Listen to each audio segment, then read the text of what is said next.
All right, Oh, let's get. hey, regarding Ty Haywood, we're going to get on it. Recruiting. We're going to get to it. Stay tuned to the recruiting update. We got you. Absolutely. So let's get to it, because we have been kind of reporting this casually over some of the streams over the last month, 2 months. But here we go. It was rumored the second Biff Poggi and Charlotte parted ways. But here we go. One of the architects of Michigan's resurgence and national championship, Biff Poggi. I would argue he was one of the three horsemen, aside from Jim Harbaugh and 100%. Ben Herbert. 100%. Biff Poggi laying that culture, laying that physicality.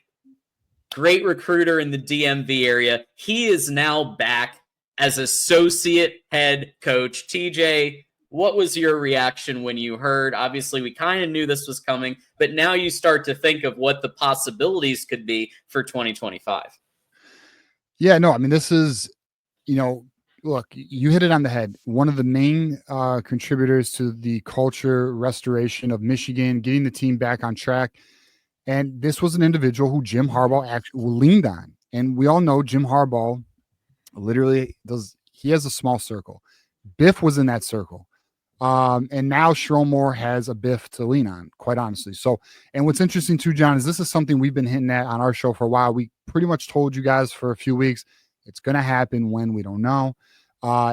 We felt it was sooner than later, but it did happen to be a bit later. But at the end of the day, Biff is back, and this is just a strong building block for the program. And what this also does is it opens up the pipeline to the DMV area. For those who don't know, Biff not only was he the head coach at St. Francis, one of the top high schools in the nation, the same high school that Blake Corum came from, same high school that Derek Moore came from, and many others, Nakai Hill Green, etc. And it's a powerhouse. There's tons of kids that come out of there every year.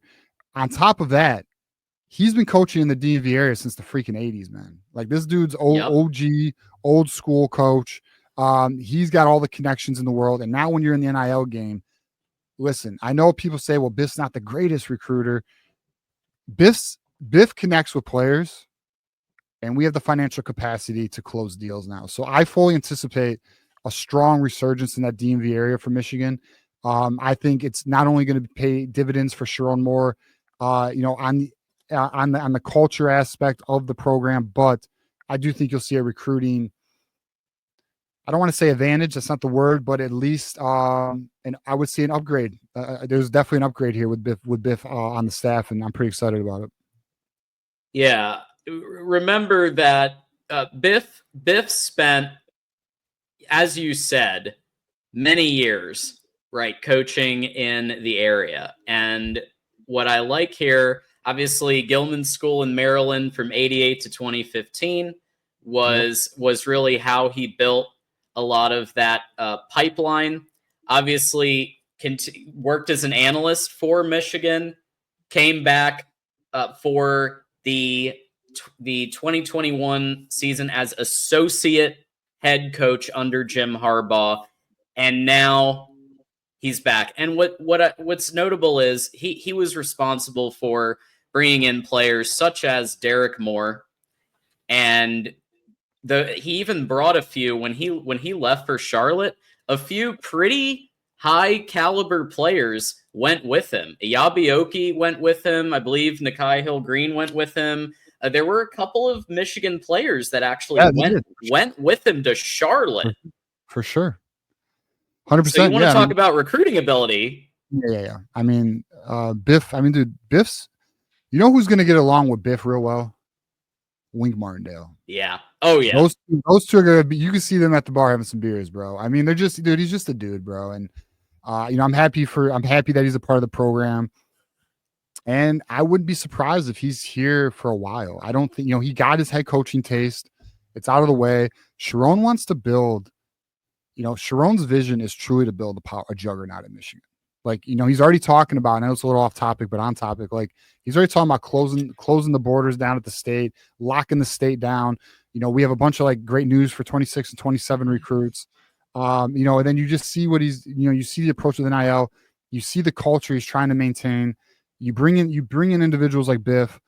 It's just things are in the right direction. Perfect, no, but definitely far more positives right now regarding the program. So it's actually perfect timing, like to like kind of hit on it like this, John. Like we're going in the off season. It's now February. Spring ball is literally a month and a half away. Like it's coming up. And honestly, the trajectory of the program, in my opinion, is in a great spot. Yeah.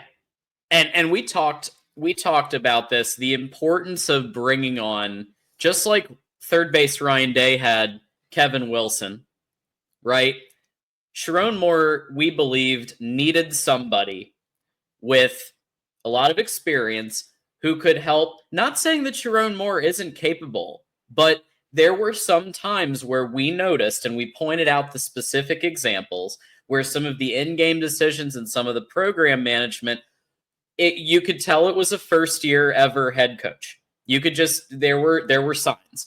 And with Biff coming back, you already saw, obviously, Wink Martindale was, I think, hired for the same reason, at least from the perspective of overall experience. I know he hadn't coached college in forever, but he did have experience coaching ball in the NFL. So now you've got Biff Poggi here with the experience in college and with Jim Harbaugh.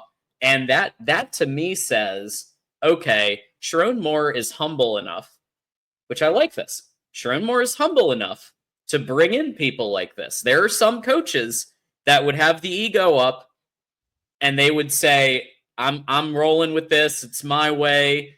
The Jimbo Fishers of the world. He said things like that where, they kind of took out some of the people in the program that had been hanging around for a couple decades, or, some of the, like, those types of coaches exist. And I think it's notable that Sharon Moore is doing this, that he has said, I'm bringing in a very experienced defensive coordinator. I'm bringing on back the guy who helped Michigan win a national title and 3 playoff appearances and multiple Ohio State victories, Biff Poggi. Yeah, 100%. It's the staff is stronger. I mean, you add Chip Lindsey to it. You add Biff now to this thing. I'm sure the analysts, I'm sure that's going to be picking up in terms of the additional analyst ad that typically happens around this time, now that the football stuff or the NFL stuff's kind of out of the way. I'm interested to see where, Sharon takes it. I mean, again, is there questions about the staff? As a fan base, we have questions, but for the most part, it's a strong staff. We're going to let Sharon, we're going to trust Sharon more on that, and results will the results in the field will determine themselves. So, we'll see where we go with it. But our boy GT has a pretty funny super chat. I know. I was literally about to click it. Here it is. Yes, GT with the 5, first super chat of the night, y'all. If you want to get your comment or question up, even if it's one like this, go ahead and super chat, because I read all kinds of. Sometimes people just super chat, so I read some off color stuff. But here we go. GT with the 5. Who is the better coverage, Denzel Burt or Kanye's wife at the Grammys?